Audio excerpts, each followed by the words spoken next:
"You don't need that," my son-in-law yelled when he saw my dream travel trailer. "Tomorrow my family and I are going on vacation and we'll drop you off at a retirement home." I was shocked, but he didn't know I had a plan. When they hit the road, I sent him a message. Look in the glove compartment. What he saw there made him stop, and that was just the beginning. Before we continue, please subscribe to the channel and write in the comments what time it is where you are now. I signed my name across the bottom line, the pen steady in my hand. 30 years of selling insurance policies had taught me to read every clause, every condition, and this contract was clean. The Fleetwood Bounder sat 20 feet away in the Denver dealership lot, cream and bronze under the afternoon sun, windows gleaming like promises, $50,000 from my retirement account. Money I'd saved one careful dollar at a time. The salesman shook my hand and dropped the keys into my palm. "Congratulations, Mr. Jenkins. She's all yours." I walked to the trailer alone, ran my fingers along the smooth fiberglass exterior. Inside, everything smelled new. I opened cabinet doors in the compact kitchen, tested the faucet, sat in the driver's seat, and gripped the wheel. The Niagara Falls first, I thought, then Yosemite. Maybe Wyoming before the snow came. Places I'd circled on maps for years while clients discussed their whole life policies and term conversions across my desk. Standing in the doorway, I pulled out my phone. Clara would want to know. She'd been asking about my retirement plans for months, suggesting I find hobbies. Stay active. This was better than hobbies. This was freedom. I hesitated only a moment before dialing, my thumb hovering over her contact photo. Her smile bright, her children on either side. Then I pressed call. "Dad." Her voice came through flat, distracted. "Clara, honey. I did it. I bought the trailer, a Fleetwood Bounder. Beautiful condition. I'm looking at it right now, and I can already picture the Niagara Falls, Yosemite, maybe even up to Wyoming." Silence stretched across the line. Not the good kind. Not the pause before excitement. The kind that calculates. "How much did you spend?" Not congratulations. Not a single word about my plans or my happiness. Just numbers. I felt something small deflate inside my chest. 50,000. It's a solid investment, and I've been saving for this since 50,000. She cut through my explanation like scissors through paper. That's a lot of money. You could have spent it more wisely. I stood in the dealership parking lot, the keys growing warm in my fist. Cars passed on the street behind me. A family loaded groceries into an SUV 3 spaces over, their children laughing. "I thought you'd be happy for me." "This is something I've wanted to do for years." "I have to go. Victor just got home. We'll talk later." The line went dead before I could respond. I stared at the phone screen. Call duration 3 minutes. That's all the time my dream deserved. I climbed into the driver's seat and started the engine, listening to it purr. The drive home took 45 minutes through Boulder traffic, and I spent every minute trying to understand what more wisely meant. By evening, I'd parked the trailer in my driveway beside the house, the empty house, 3 bedrooms, 2 bath spaces my wife had filled before cancer took her 5 years back. I made a sandwich, carried it to the trailer, spread maps across the small table. Interstate 80 memorabilia lined one route. National parks dotted another. My finger traced highways, but my mind kept returning to Clara's voice. That coldness, that immediate focus on cost rather than joy. More wisely, I picked up my phone twice, set it down twice. No follow-up call came, no text saying she was sorry for reacting poorly, that she was happy for me really, that Victor had just walked in at a bad time. Nothing. The maps lay flat and colorful under the overhead light. But I couldn't find enthusiasm anymore. Outside the window, my house sat dark. One light in the kitchen, one in the trailer. An old man and his expensive mistake. I folded the maps, carefully creasing them along their original lines. Turned off the lamp above the table. Through the trailer window, I could see my house dark, empty, exactly as it had been since retirement began 5 months ago. I told myself tomorrow would be better. Tomorrow I'd start fresh plan, the first real trip, maybe drive out to Aspen for a test run. I had no idea tomorrow would change everything. Morning coffee tasted bitter. I couldn't tell if I'd used too many grounds or if yesterday's conversation still coated my tongue. Nine outro and the kitchen window framed my trailer in perfect Colorado sunlight. Beautiful machine. Beautiful waste, according to my daughter. I rinsed my cup, set it in the dish rack, and that's when I heard the car. Not the mail truck. Too early. Not a delivery van. I moved to the living room window and watched a black BMW pull against the curb. Victor stepped out, slammed the door, and walked toward my house with the stride of a man on a mission. No phone call ahead, no courtesy knock. The front door opened. I hadn't locked it. Rarely did in my neighborhood. And my son-in-law walked straight through my living room toward the kitchen. Harold, not Harold. How are you? Not good morning. Just my name, flat as a statement. The family talked it over. We need the trailer for a couple weeks, a 2-week vacation. We already made plans. I stood near the sink, still holding the dish towel processing. The family talked it over when last night, while I sat alone with my maps. What, Victor? What are you talking about? I just bought this yesterday. He moved past me, scanning the counter, found what he wanted. My key ring right where I'd left it next to the coffee maker. The Fleetwood Bounder key dangled on its branded fob. Yeah, Clara told me. 50,000. That's a lot for something you're not going to use much anyway. My hands tightened on the towel. Use much, I'd owned it less than 24 hours. Not going to use, I'm planning a trip across at your age. He picked up the keys, examined them like he was inspecting produce. Come on, you don't need this. We can drop you at a senior facility on our way out if that helps. The words hit like a physical blow. Senior facility. As if I were luggage to be stored.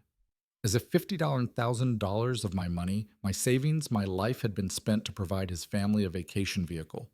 You can't just take my property. Those are my keys. But he was already moving toward the door. My keys in his fist, young, confident, dismissive. We're family. We borrow things. That's how it works. We'll take good care of it.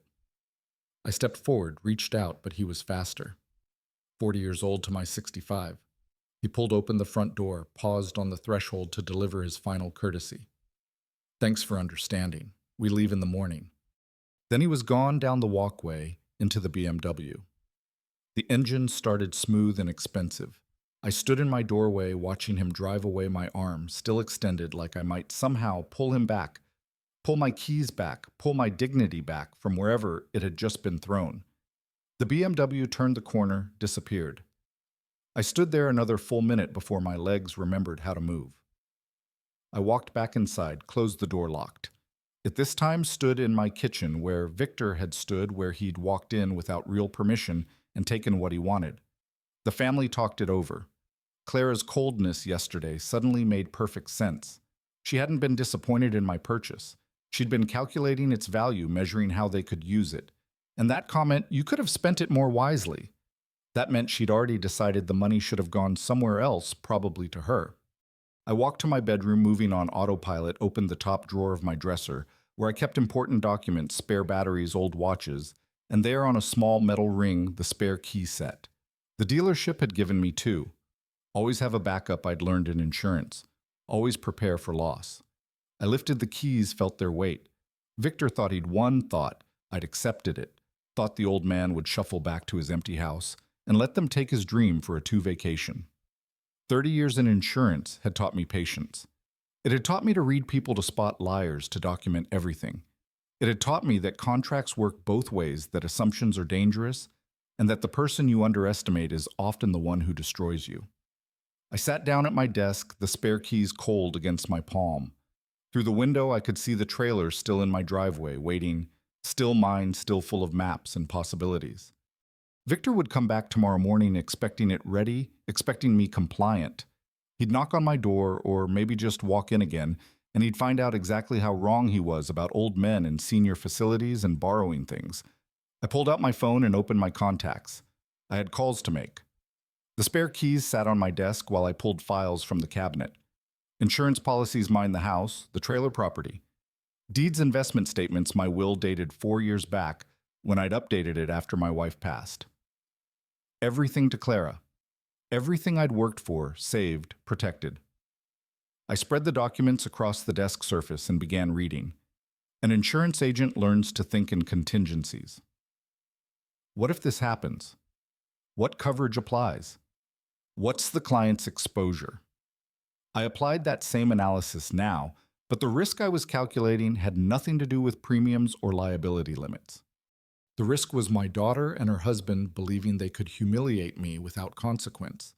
The bedside clock read 3 in the morning, then 5, then 7. Dawn came gray through the window, and I was still sitting there, still thinking. Clara's voice on that phone call, "How much did you spend?" Hadn't been surprise. It had been inventory. They show Victor's confidence walking into my house, taking my keys, mentioning a senior facility. That wasn't improvised cruelty. That was rehearsed, coordinated. The family talked it over. How long had they been planning this? I picked up my phone at 8:30 and scrolled through my contacts. Rebecca Lawson, attorney at law. I'd worked with her on estate planning after my wife died. Professional, thorough, expensive. I pressed call. Ms. Lawson. This is Harold Jenkins. I need to see you today about changing my will. It's urgent. Her voice carried that careful lawyer's neutrality. Mr. Jenkins, my schedule is completely, I'll pay double your hourly rate. This can't wait. A pause. Then I can move some things around. 3:00. I'll be there. I showered dressed in the gray suit I'd worn to client meetings for 3 decades. Pressed white shirt, navy tie. When you're making decisions that matter, you dress like it matters. I made coffee, drank it standing at the kitchen counter, and left the house at 2:15. The drive to her Denver office took 45 minutes. I rehearsed what I'd say. Clinical, factual, no emotion. Rebecca Lawson's office occupied the 3rd floor of a building near the courthouse. Glass desk, leather chairs framed degrees on the wall. She shook my hand and gestured for me to sit. Your current will leaves everything to your daughter Clara. You want to change this too? I met her eyes. The Community Support Fund primary beneficiary. Clara receives $1. I want that specified exactly $1. She set down her pen. Mr. Jenkins, this is a significant change. Are you certain? Sometimes family disputes can be. I've never been more certain of anything. How quickly can you prepare this? She studied my face, looking for doubt or anger or grief. She wouldn't find any. I'd moved past those. I can have this ready by this afternoon. You'll need 2 witnesses for signing. May I ask what prompted I stood? Family showed me who they really are. I'm just responding appropriately. 4 hours later, I returned to her office. The document was ready. 2 paralegals served as witnesses. I signed my name 3 times, once on the original, twice on copies. The pen moved steady across each signature line. No hesitation, no regret. I need all 3 copies, I told Rebecca. She placed them in a folder and handed it across the desk. The original will be filed with my office. These copies are for your records, Mr. Jenkins, if you need to discuss. Thank you for your time, Ms. Lawson. I drove home with the folder on my passenger seat. The trailer sat in my driveway exactly where I'd left it, cream and bronze in the afternoon light. I parked my car and walked to the trailer, the spare keys in my hand. The lock turned smooth. The door opened with a soft click. Inside, everything smelled new still. Victor hadn't taken it yet. Would take it tomorrow, he'd said. I walked to the front, opened the glove compartment, and placed 1 copy of the will inside, not hidden right on top where anyone looking for registration or insurance papers would find it immediately. I stood there a moment, looking around the interior, the compact kitchen, the table where I'd spread my maps. This had been my dream, my reward for 30 years of careful work and careful saving. They'd turned it into theft. Let's see how that vacation goes, I said to the empty space. I locked the trailer and walked back to my house. Through the living room window, I could see it sitting there, innocent, ordinary, waiting. I'd placed the document carefully right where someone checking the vehicle registration or looking for the insurance papers would find it. I made coffee and sat down at the kitchen table. They'd be here soon. Victor had said they were leaving in the morning. I checked the time, any hour now. I stood at the window with my coffee watching the street. 8:40 in the morning. The neighborhood was waking.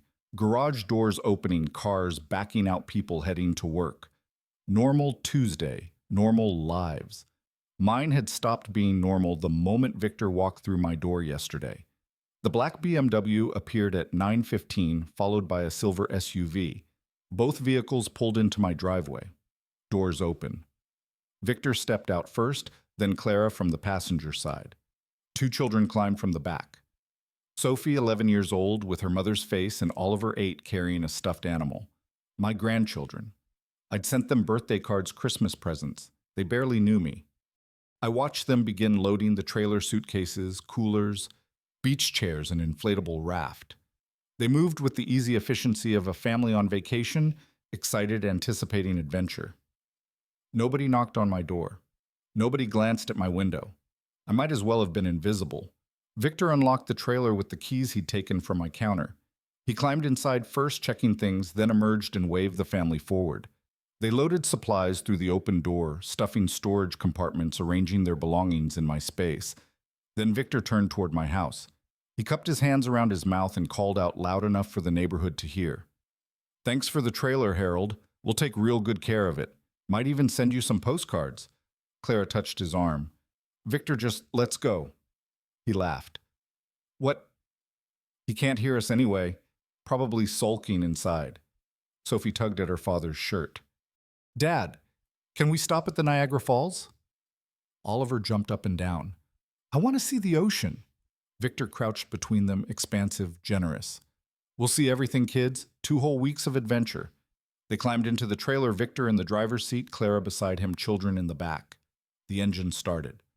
I watched them pull out of my driveway, turn left onto the street, and disappear around the corner. The entire process took 15 minutes. I sat down at my kitchen table and placed my phone in front of me. Checked the time. 9:27. They take Highway 70 west. Most likely Denver to Oregon through Pueblo. Past the desert towns, 2 hours would put them past Grand Junction, maybe approaching Alamosa. Far enough that turning back would be a decision, not a quick fix. I drank my coffee slowly, washed the cup dried. I put it away. Checked the time. 10:00, 10:30, 11:15. At 11:27, I picked up my phone and opened a new message. Victor's number. I typed 4 words. Check the glove compartment. I pressed send and set the phone back on the table. 4 minutes passed. Then my phone lit up. Victor calling. I let it ring. Voicemail. Another call. Voicemail. The screen didn't go dark. Immediately another call. This one from Clara. I let it ring through.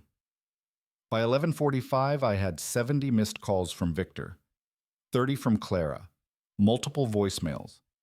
I tapped one, listened to the first 5 seconds. "Harold, what's in the glove compartment? Call me back." I deleted it without finishing, tapped another. "What the hell is this? You can't do this. This is call me right now. Delete." Next voicemail. Clara. This time her voice breaking. "Dad, please, please call us. We need to talk about this. Please." I set the phone down and opened the message screen. Typed slowly, making sure each word was exactly what I wanted. "This is only the beginning. Send." I placed the phone face down on the coffee table. The buzzing continued, vibrations against the wood, insistent, desperate. Their panic was invisible from here, but I could imagine it. Victor pulling over on the interstate shoulder, Clara reading the will, her face going white. The children in the back asking, "What's wrong? Why did we stop? Are we still going on vacation?" I walked to my office and opened the filing cabinet. Inside, I pulled out the folder I'd prepared the night before. Second copy of the will paperwork for the trailer purchase receipts, the original signed title. Everything with my name, my signature, my ownership clearly documented. I'd made another call that morning, one I hadn't mentioned to anyone. 8:30 before the coffee, before I took my position at the window. The city police department non-emergency line. I explained my situation calmly, professionally. I've purchased property. Family members have taken it without permission. I have documentation. I'd like to file a report. Tomorrow morning, I had an appointment. Officer Lopez, 10:00. They were expecting me. I returned to the living room and picked up my phone. 90 missed calls. Now I powered it off completely and set it in the desk drawer. Let them wonder. Let them panic. Let them realize that the old man they dismissed, the senior facility candidate, the one who didn't need a $50,000 trailer at his age, Let them understand exactly what that old man could do when pushed. I made lunch, turkey sandwich, glass of water. Ate it slowly at the kitchen table where Victor had stood yesterday, where he'd grabbed my keys with such casual entitlement. The house was quiet. Outside, the empty space in my driveway where the trailer had been parked looked strange and complete. But I wasn't empty anymore. I was full of purpose, full of clarity, full of cold and perfect certainty about what came next. Morning light came through my bedroom window while I organized the documents at my desk. Purchase receipt from the dealership, $50, $1,000. My signature date stamped 7 days ago. Title certificate. Harold Jenkins. Sole owner. No cosigners. No liens. Registration card. Insurance policy declaration page. Photographs I'd taken of the VN plate mounted inside the trailer door. I arranged them in order, slid them into a manila folder, and checked my watch. 9:15. The police station opened at 9:20. I dressed in the gray suit, same one I'd worn to Rebecca Lawson's office. When you're asking people to take you seriously, you dress seriously. 30 years selling insurance taught me that presentation matters almost as much as facts. Almost. The drive to the city police department took 15 minutes. Modern building, tan stucco American flag out front. I parked in the visitor lot and walked through glass doors into air conditioning and fluorescent light. A reception desk, plastic chairs, posters about crime prevention. A uniformed officer looked up from his computer. "Help you, sir." I approached the desk, placed my folder down, and met his eyes. "I need to report a stolen vehicle." Officer Daniel Brooks, his nameplate said, had the weathered face of someone who'd heard every story twice. He pulled out a form, clicked his pen. "What kind of vehicle? Recreational vehicle. Fleetwood bounder trailer. Purchased 7 days ago for $50, $1,000. My son-in-law took it without permission yesterday morning." Brooks' pen paused. "Family dispute," his expression said. "Not real theft. I'd expected this. Do you have proof of ownership?" I opened the folder, turned it to face him. "Purchase receipt from the dealership title. In my name only, registration insurance policy also in my name. I can provide the VIN number and current location of the vehicle." Brooks pulled the documents closer, examining each one. His expression shifted. Professional interest replacing skepticism. Current location. Highway 70 westbound. He told me yesterday he was driving to Oregon. Should be about 2 hours west of here by now. He began typing, entering information into his computer. "Did you give him permission to use this vehicle?" "No." "He came to my home, took the keys from my counter, and drove away despite my objections. I have a spare key set, which is how I secured my personal documents from inside the vehicle before he left." Brooks photographed each document with his phone, logged the VN number, asked for Victor's full name and description. He typed steadily, asking questions, filling in blanks on his screen. The form took 25 minutes. When he finished, he looked up at me with something approaching respect.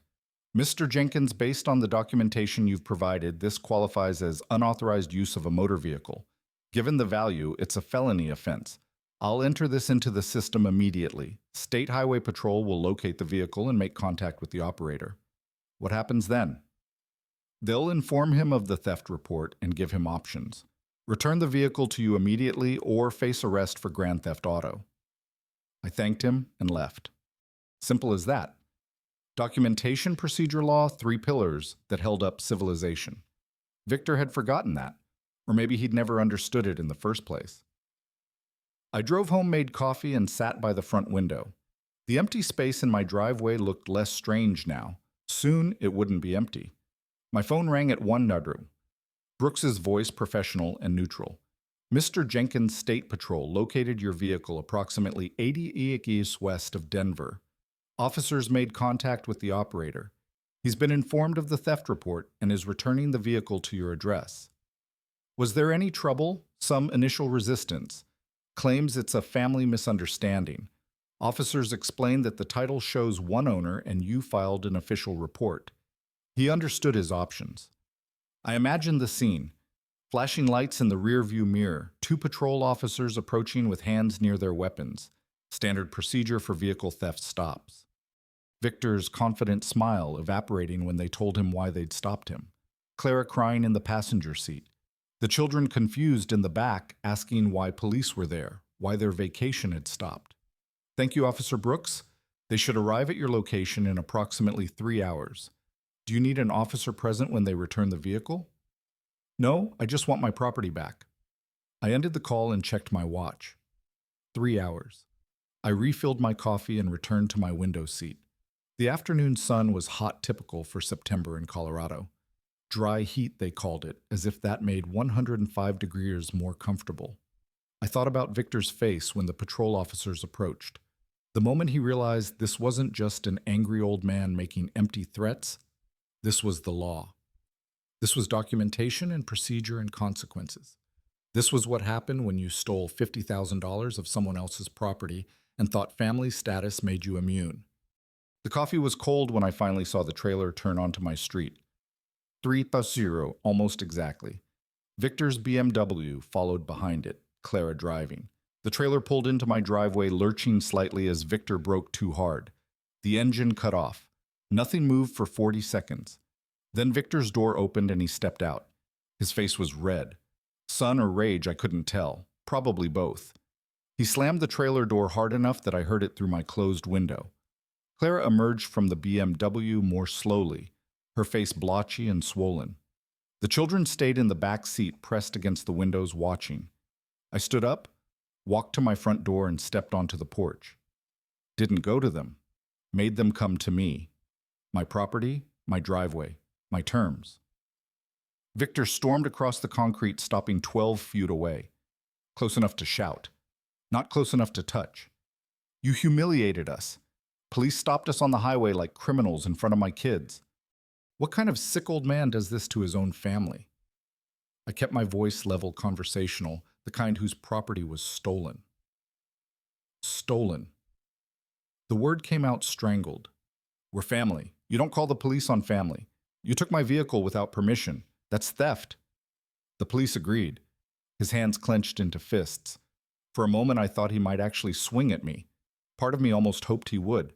Assault on a senior citizen. Officer Brooks would be interested in that. You think you're clever changing your will like some kind of revenge? We'll fight it. We'll have you declared incompetent. Clearly, you're suffering from dementia if you think this is acceptable behavior. There it was, the threat I'd been waiting for, the move I'd anticipated. Predictable. Clara approached slowly, tears streaming.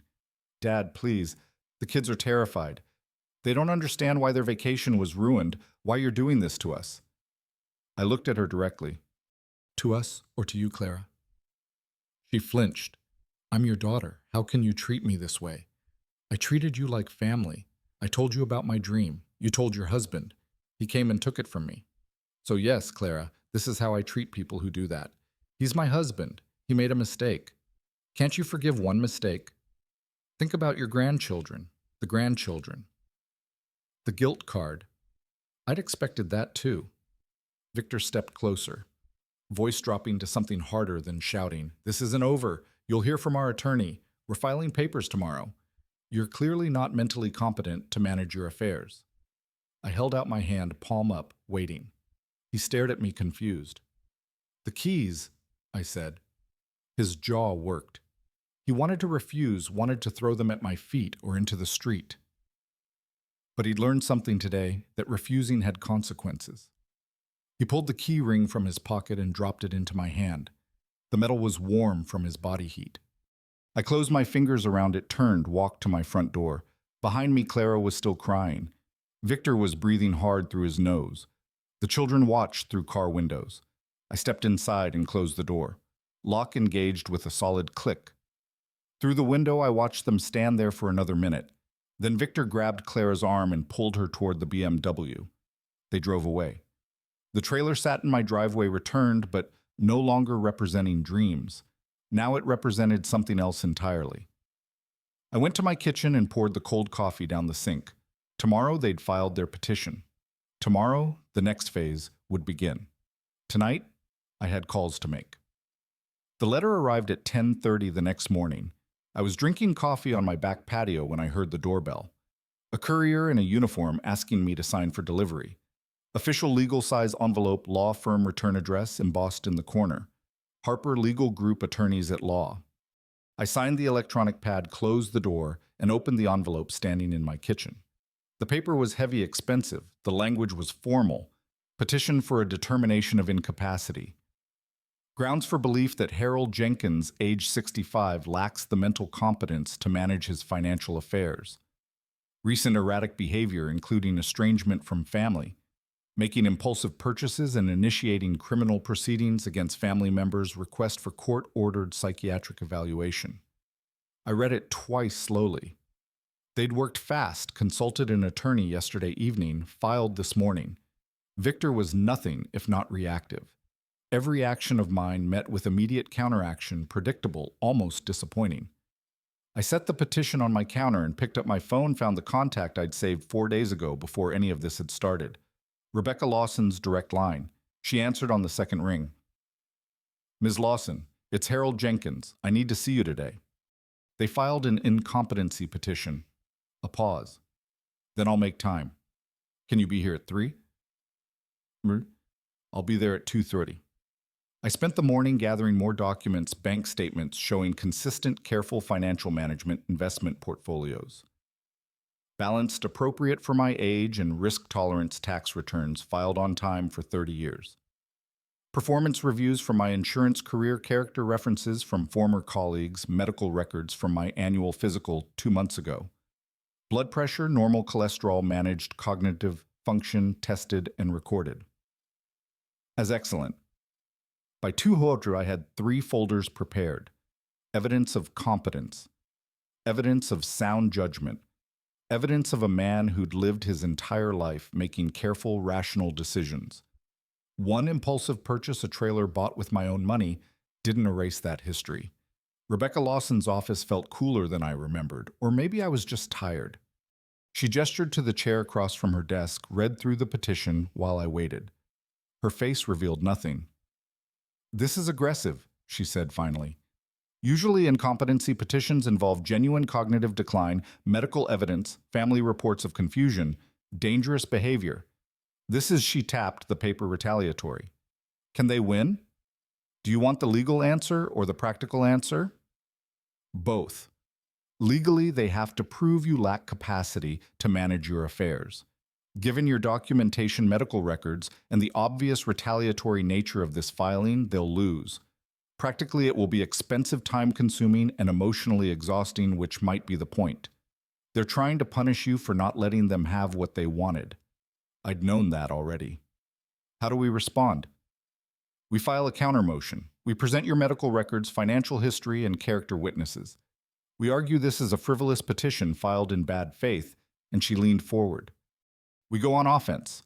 We file a restraining order, preventing them from entering your property or contacting you. We document their harassment. We make this more expensive for them than it is for you. Do it. She made notes on a legal pad. I'll need your medical records released to me, your financial documents, permission to contact character witnesses, former colleagues, neighbors, anyone who can testify to your competence and stability. I slid the 3 folders across her desk already prepared. She opened the first folder, flipped through bank statements, investment reports, tax returns. A smile touched the corner of her mouth. You're making my job very easy, Mr. Jenkins. 30 years in insurance. I know how to document a claim. This isn't just documenting a claim. This is... She closed the folder. Met my eyes. This is building a case for why they shouldn't have access to your assets ever. You understand what you're doing. I'm protecting what I worked for. You're also severing your relationship with your daughter permanently. Once we file the restraining order, once we argue they're harassing you for financial gain, there's no walking that back. I thought about Claire's face yesterday. Tears and accusations, using her children as weapons, never once acknowledging what Victor had done, never once defending me or asking if I was okay. File everything. The hearing was scheduled for 4 weeks out. Routine calendar, Rebecca explained. Both sides would present evidence. A court-appointed psychiatrist would evaluate me. The judge would rule. They'll try to settle before then, she added. Once they see your documentation and realize they're losing, they'll offer to drop the petition if you restore them to your will. And if they do, what do you want me to tell them? I stood collecting my empty folders. Tell them no. The next 2 weeks passed slowly. I went about my routine. Grocery shopping, gym, lunch with 2 former colleagues who'd agreed to serve as character witnesses. Normal life, competent life, the life of a man who knew exactly what he was doing. Clara called 5 times. I didn't answer. She left voicemails. The first was angry. How dare you file a restraining order? You're destroying this family. The second was pleading. Please, Dad, we can fix this. Just drop everything and we'll forget it happened. The third was desperate. Victor didn't mean it. He's sorry. We're all sorry. Please. The fourth was silent except for crying. Then the line went dead. I saved all 4 voicemails, documentation. Victor sent an email, subject line final offer. I opened it standing at my kitchen counter. We'll drop the incompetency petition and leave you alone. In exchange, you restore us to your will and sign over the trailer title. Otherwise, we're going to court and we'll drag this out for years. Your choice. I forwarded the email to Rebecca Lawson without responding. She replied within an hour. Perfect. He just documented his extortion attempt in writing. Save this. The psychiatric evaluation happened on a Wednesday afternoon. Dr. Laura Bennett, court-appointed, met me at her office in downtown Boulder. She asked questions for 100 minutes. My medical history, my career, my relationship with Clara, the trailer, purchase the will, change my decision to call the police. I answered every question honestly. No embellishment, no self-pity, just facts. She administered cognitive tests, memory exercises, pattern recognition, problem-solving scenarios. I completed them all easily. At the end, she closed her notepad and looked at me directly. Mr. Jenkins, do you understand why your daughter filed this petition? Yes, she wants my money. That's somewhat reductive. It's accurate. She smiled slightly. My report will be ready for the court by Friday. I can't discuss my conclusions with you, but I will say this. Nothing in your behavior suggests cognitive impairment or inability to manage your affairs. What you're experiencing is a family conflict, not a competency issue. I thanked her and left. The hearing was scheduled for Monday, 4 days away. Rebecca called me Friday evening with an update. Dr. Bennett's report came through. It's excellent for us. She found you fully competent, noted the retaliatory nature of the petition, and recommended immediate dismissal. Harper called me an hour ago. They want to settle. What are they offering? They'll drop the petition. In exchange, they want you to drop the restraining order and consider restoring them to your will. No, I told them you'd say that. They're going to proceed to the hearing Monday. Good, Harold. They're going to lose badly. The judge will see this for what it is. Harassment. You'll win. I know. Then why do you sound disappointed? I looked out my kitchen window at the trailer in my driveway. 4 weeks since I'd bought it. 4 weeks since my life had split into before and after. Because winning shouldn't feel this empty. Monday morning arrived with clouds, unusual for September. I dressed in my suit, drove to the courthouse, and met Rebecca in the hallway outside the courtroom. Clara and Victor stood at the opposite end. Different attorney now. Harper must have withdrawn. This new lawyer looked young, uncomfortable. The hearing lasted 45 minutes. Rebecca presented Dr. Bennett's report. My medical records, my financial documentation character, witness statements. The opposing attorney tried to argue emotional instability, pointed to the will change, as evidence of impaired judgment. Judge Susan Hale, efficient mid-50s with 0 patience for nonsense, cut him off mid-sentence. Counselor, changing one's will is not evidence of incompetence. It's evidence of autonomy. Do you have any medical evidence of cognitive impairment? Your Honor, the defendant's recent behavior. Recent behavior that includes proper documentation, legal consultation, and appropriate use of law enforcement when his property was stolen. That's not impairment. That's good judgment. Petition denied. The gavel fell. One sharp sound. Over. Clara stood frozen. Victor's face went white, then red. Their attorney gathered papers, quickly avoiding eye contact. I walked out of the courtroom with Rebecca, didn't look back. On the courthouse steps, she turned to me. The restraining order stands. They can't contact you without violating it. The will change is protected. Your competence is established on record. You won everything. Yes. Why don't you look happier? I watch cars pass on the street. Normal people, normal lives going about their Monday. Because I didn't want to win this. I wanted not to need to. She touched my arm briefly. Professional sympathy. I'll send you my final bill. Call if you need anything. I drove home alone. The trailer sat in my driveway exactly where it had been for 4 weeks. I hadn't been inside it since the day I'd placed the will in the glove compartment. Hadn't started planning trips. Hadn't spread maps across the table. I unlocked it now and stepped inside. Everything smelled stale. I opened windows, letting September heat flow through. My phone buzzed. Text message. Unknown number. You destroyed your family for money. Hope it was worth it. I deleted it without responding. Blocked the number. Then I sat down at the small trailer table and pulled out the maps I'd folded 3 weeks ago.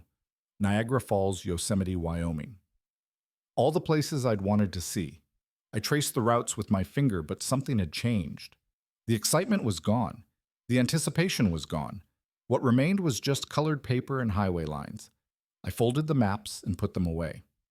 Tomorrow, I'd call the dealership, see what they'd offer for a 4W-week-old trailer with 900 multimotors on it. Someone else could chase those dreams. Mine had been taken the moment Victor walked through my door. The court had given me justice, but justice wasn't the same as restoration. I locked the trailer and went inside my house, poured a glass of water, sat at my kitchen table alone. I called Rebecca Lawson before I'd finished my second cup of coffee. The incompetence petition sat on my kitchen counter, legal paper reflecting morning light. She answered on the first ring. Harold, I received a courtesy copy of the petition. They're claiming diminished capacity based on your recent erratic behavior, meaning the will change and police report. How strong is their case? Weak without evidence, but these proceedings can drag on. We need to be proactive. What do I recommend? Get comprehensive medical evaluations from independent physicians before any court-ordered assessment. Establish your mental competency on the record. 2 doctors. Complete cognitive workups. Neurological examination. Documentation. They can't dispute. I made the appointments that afternoon. Dr. Karen Mills for Wednesday. Dr. James Patel for Friday. General practitioner and neurological specialist. Cover all bases. Dr. Mills's office was in Northern Boulder Modern Building with desert landscaping. She was thorough. Took my medical history, reviewed my medications, blood pressure, cholesterol. Both managed well. Asked about family history, lifestyle, exercise habits. Then the cognitive tests began. Mr. Jenkins, I'm going to give you 3 words to remember. I'll ask you to repeat them in a few minutes. The words are apple table penny. Can you repeat those, apple table penny? She had me count backward from 100 by sevens. Name the current president. Recall what I'd had for breakfast. Draw a clock face showing 3:30. She asked about current events. What happened in the news this week? I told her about the hurricane in Texas. The economic report, a Supreme Court decision I'd read about 25 minutes later. Now, what were those 3 words? Apple table penny. She made notes, smiled slightly. Your cognitive function is excellent, Mr. Jenkins. Memory, attention span, reasoning, all within normal parameters. Actually better than average for your age group. Dr. Patel's examination was more technical. Neurological reflexes, coordination tests, spatial reasoning, assessments. He had me walk heel to toe across the room, touch my nose with alternating index fingers, identify patterns and visual sequences. Do you do puzzles? He asked, reviewing his findings. Crosswords. Your reaction time and processing speed are impressive. Insurance policies, I told him. Spent 30 years reading fine print. Keeps the mind sharp. Both doctors provided detailed written reports on official letterhead. Complete cognitive assessments. Neurological examinations, conclusions. No evidence of dementia, cognitive impairment, or diminished capacity. Patient demonstrates sound judgment and decision-making abilities. I delivered both sealed reports to Rebecca's office the following Tuesday. She opened them, read carefully, nodded with satisfaction. These are excellent. Court-appointed psychiatrists would reach the same conclusions. Their incompetency petition just became much harder to defend. She placed the reports in my file, then paused, flipped back through older documents, stopped at one page. Her expression changed. "Harold, do you remember this?" She held up a document. "4 years ago, you executed a gift deed for your house to Clara. Value at that time was $350,000. Current value, probably $400. I studied the paper. My signature at the bottom. Clara's next to it. 4 years ago, 7 months after my wife died. I'd wanted Clara to have security. Wanted her to know she'd always have something substantial. I remember after my wife passed, I wanted Clara to have security. Rebecca set the document on her desk between us. This is a revocable gift deed. You can take it back." The words hung in the air. Take it back. Under what circumstances Colorado law allows revocation if the recipient shows gross ingratitude to the donor? Given what's happened, taking your property filing for incompetency? The nursing home comment. I believe we have grounds. I looked at the document again.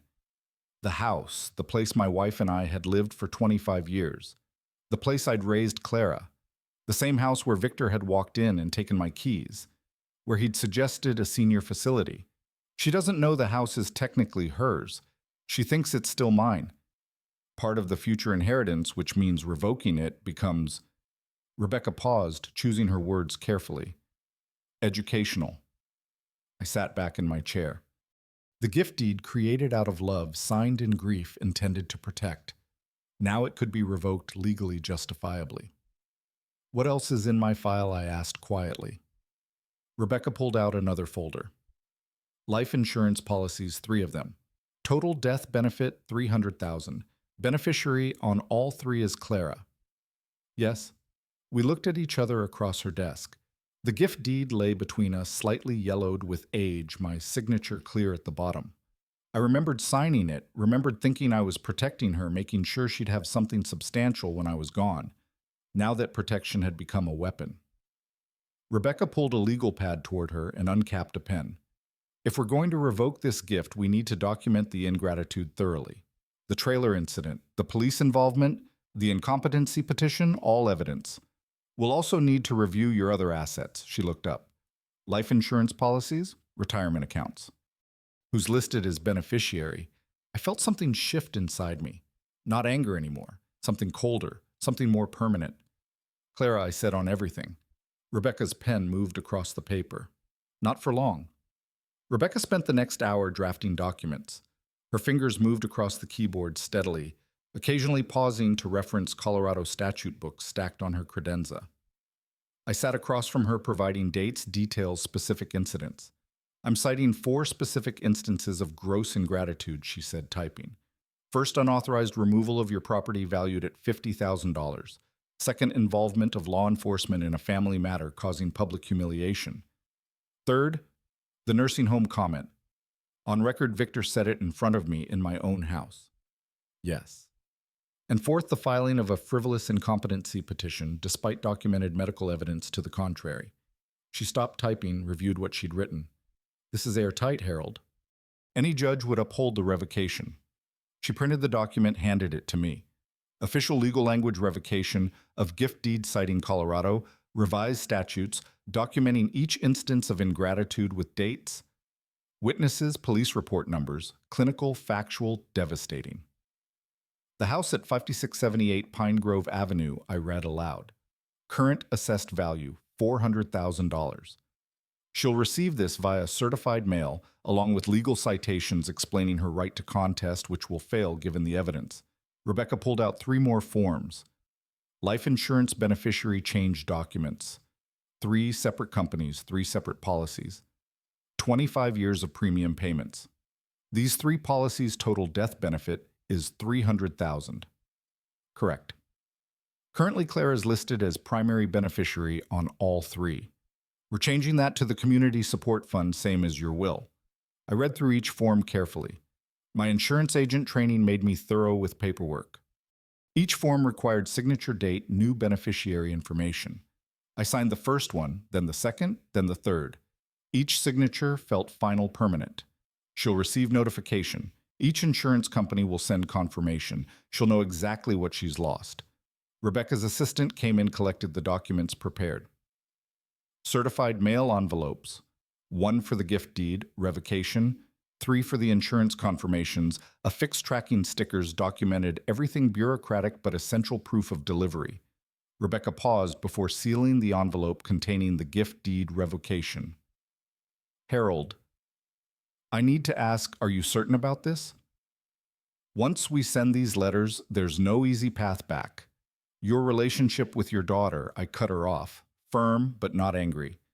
My relationship with my daughter ended when she stood by while her husband stole from me. These documents just make it official. She sealed the envelope. The certified mail went out Tuesday afternoon. By Thursday morning, my phone had erupted. 20 missed calls from Clara, 2 from Victor, multiple voicemails. I was back at Rebecca's office when her phone rang.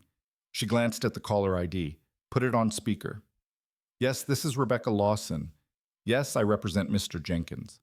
No, there's no negotiation. The revocation is legally sound. The beneficiary changes are his right. Your clients demonstrated gross ingratitude. It's documented. No, Mr. Jenkins won't be taking any calls. She hung up, looked at me. They're panicking. I picked up my phone, scrolled to the voicemails, put one on speaker so Rebecca could hear.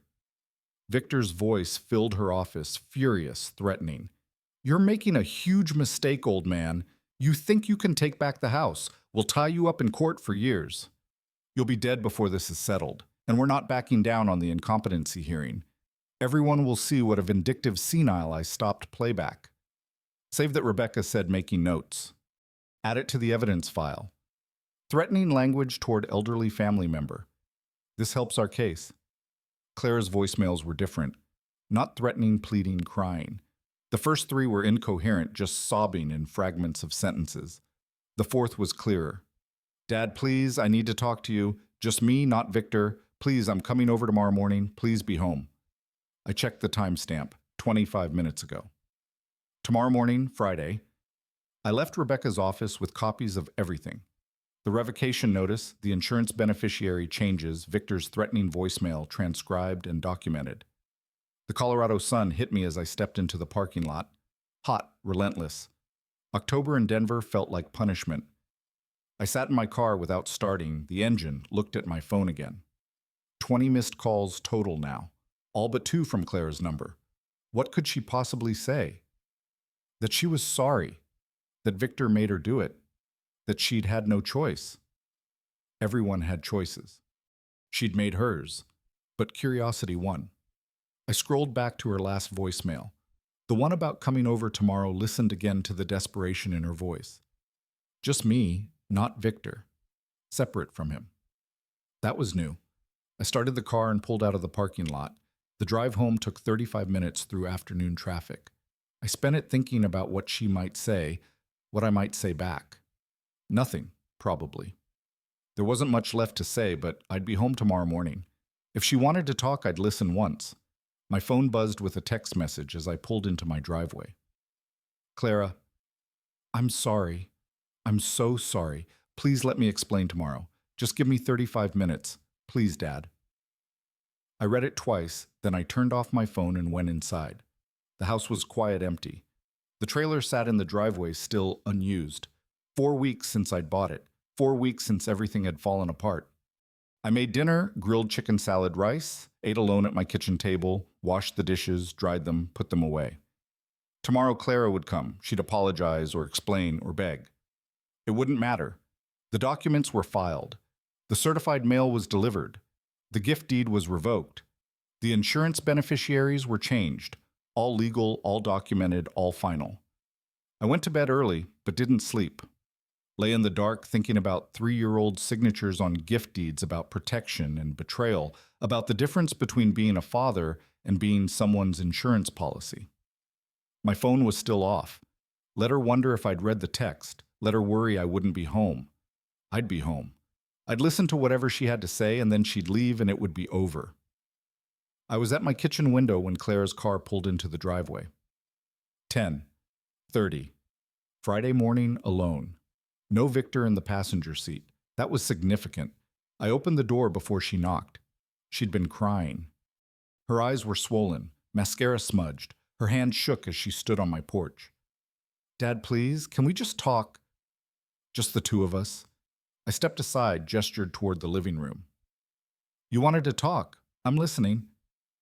She sat on the edge of the couch, the same couch she'd sat on growing up. Birthday parties, Christmas mornings, movie nights when she was 11 years old.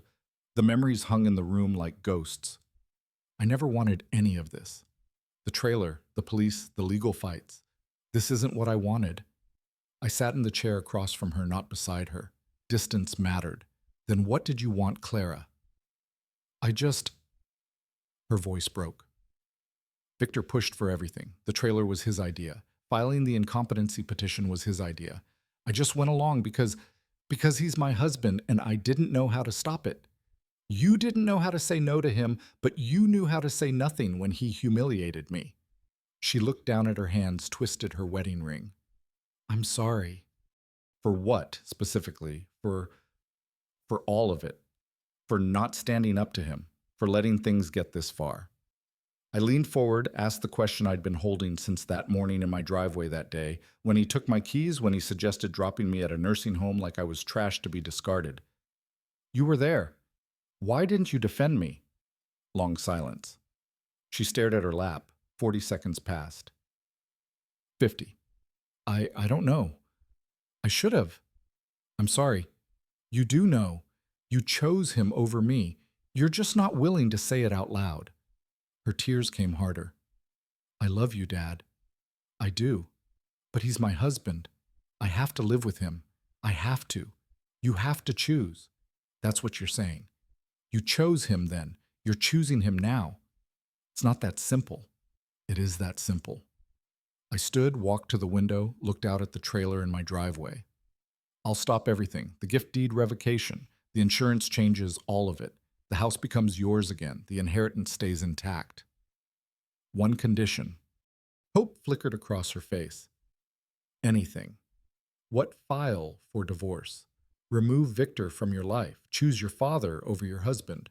The way you chose your husband over your father. Her expression changed. Shock first, then comprehension, then anger. You can't ask me to do that. That's manipulation. That's blackmail. I turned from the window, looked at her directly. No, Clara. Blackmail is threatening someone to get something you're not entitled to. I'm entitled to respect from my daughter. I'm offering you a choice. The same choice you gave me when you stood silent while he stole from me. You chose then. Choose now. She stood, grabbed her purse. This is cruel. You've become cruel. I've become fair. There's a difference. She walked to the door, paused with her hand on the knob. You're going to die alone and bitter. Maybe, but I'll die knowing I didn't let people walk over me, even family. She left the door closed with a soft click. I watched through the window as she sat in her car for 6 minutes crying. Then she started the engine and drove away. I'd expected to feel something, satisfaction maybe, or vindication. Instead, I just felt tired, old. The house was quiet. Evening came. My phone buzzed with a voicemail. Victor's voice furious. You sick piece of work asking her to divorce me. What kind of father does that? You're going to pay for this. We'll drag you through every court in Colorado. We'll make sure everyone knows what a manipulative, vindictive old man you are. This isn't over, not even close. I played it once on speaker, then I forwarded it to Rebecca with a 2-word message. More evidence. Her response came within minutes. Perfect. This helps if they escalate. Are you ready to move forward with the house sale? I looked around my living room. Clara had sat on that couch an hour ago crying. Before that, countless family dinners, birthday celebrations, movie nights when she was young. The house held decades of memories, but memories weren't enough to override betrayal. I typed my response to Rebecca. Yes. Listed immediately. I'm ready to move on. I set the phone down and walked to my home office. In the desk drawer, I had a folder of real estate listings. Small houses in Aspen, a town I'd always wanted to explore. Mountain views, quiet streets far enough from Denver to be a fresh start. I pulled out the folder and spread the listings across my desk. One caught my eye. 2-bedroom mountain view, $250,000. I circled it with a pen. Time to stop looking back. Rebecca and I met Monday morning to finalize the gift deed revocation. The document sat between us on her desk, official stamped, ready for filing. This is it, Harold. Once I file this with the county recorder, the gift deed is officially revoked. The house is yours alone. Are you ready? I signed my name across the bottom line. I've been ready since the moment I understood what was happening. This just makes it official. She witnessed my signature, added her notary seal. For what it's worth, I think you handled this with remarkable restraint. Many people would have been far more vindictive. I'm not trying to destroy them, just protect what's mine. She filed the documents that afternoon. By Wednesday, the house was legally mine again, 4 years after I'd gifted it to Clara out of love. It was back in my name because of betrayal. Miguel Santos, the real estate agent, put the for sale sign in my front yard Thursday morning. I watched from the window as he hammered it into the lawn. The house I'd lived in for 25 years was now just a property transaction. The listing went live Friday. Multiple showings over the weekend. By Monday afternoon, Miguel called with 3 offers. Mr. Jenkins, all cash buyers, all wanting quick close. Highest is $410. Can close in 3 weeks. Take it. I don't need top dollar. I need to be done with this place. Are you sure we might get asking price if we wait? I'm sure. Accept the offer. While the house sale processed, I drove to Aspen. The listing I'd circled was still available. 2-bedroom mountain view, $250,000. I walked through empty rooms, stood on the back patio looking at red rocks rising in the distance. The realtor talked about square footage and recent upgrades, but I barely heard her. This works. This is enough. 2 bedrooms, 1 for me, 1 for an office, kitchen overlooking the mountains. No neighbors too close, no memories, just space to breathe. I bought it cash, signed papers the same day. Rebecca called that afternoon with an update. Clara and Victor's attorney called again. He wanted to discuss settlement options. I told him there's nothing to settle. Everything you did was legal. The incompetency hearing has been dismissed. The judge reviewed your medical evaluations and found no grounds. What did he say? He asked if you'd be willing to meet with Clara one more time. I said I'd ask, but I already know your answer. You do. The Denver house closed 2 weeks later. I signed the final papers in a title company office, received a cashier's check for $410,000. Added to my savings, I had enough to live comfortably for the rest of my life on my terms. I spent the next week packing. The trailer that had caused so much trouble finally served its purpose. Clothes maps, camping equipment, travel guides. I loaded it methodically, checking items off my list. My insurance agent training, everything documented, nothing forgotten. The morning I left, I drove north instead of south. Denver to Fort Collins, then west to the Niagara Falls. I'd planned this route months ago, back when I first bought the trailer, back when Clara's voice on the phone had deflated my joy. Now I was reclaiming it. I parked at a scenic overlook, stepped out into October morning air. The canyon stretched before me, vast, ancient, indifferent to human drama. I stood beside my trailer, the vista behind me, and took out my phone. One photograph.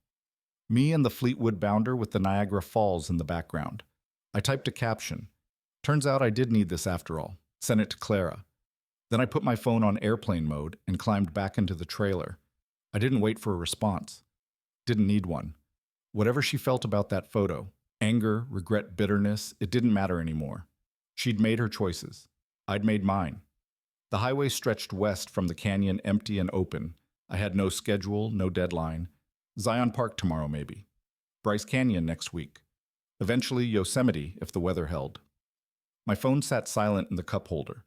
Rebecca had sent a final email that morning before I left. All proceedings closed. Incompetency case dismissed. Gift deed revocation recorded. You're free and clear. Free and clear. I like the sound of that. The trailer handled well on the highway, steady and reliable. I'd worried it would feel too big, too unwieldy, but it moved like a natural extension of my intentions. Miles passed beneath the tires. Denver fell away behind me. Aspen waited 5 hours south whenever I wanted to return to my new house, my new life. But not yet. First, I had places to see. I'd waited long enough. The retirement I'd planned, the dream I'd saved for the journey I'd earned, It was finally happening on my terms, in my trailer alone, but not lonely. Clara and Victor had thought they could take this from me, had thought an old man wouldn't fight back, had thought family status granted them immunity from consequences. They'd learned otherwise. Not through my cruelty, through my documentation, through my preparation, through my refusal to accept that love meant tolerating theft. The road curved ahead through desert landscape, red rocks, and blue sky. I followed it west, then north, then wherever the map suggested. No one waiting for me. No one expecting me. No one who could take this away. Just the road, the trailer, and the freedom to choose my own direction. I'd spent 65 years being careful, being responsible, being the person everyone could rely on. Now I was being something else. Not reckless, not careless, just free. The sun moved across the sky. The miles accumulated, and somewhere ahead around the next curve, or the one after that, my real retirement was waiting. Not the one I'd lost when Victor walked through my door, the one I'd fought to reclaim. If you like this story, please like this video, subscribe to the channel, and share your impressions of this story in the comments. To listen to the next story, click on the box on the left. Thank you for watching.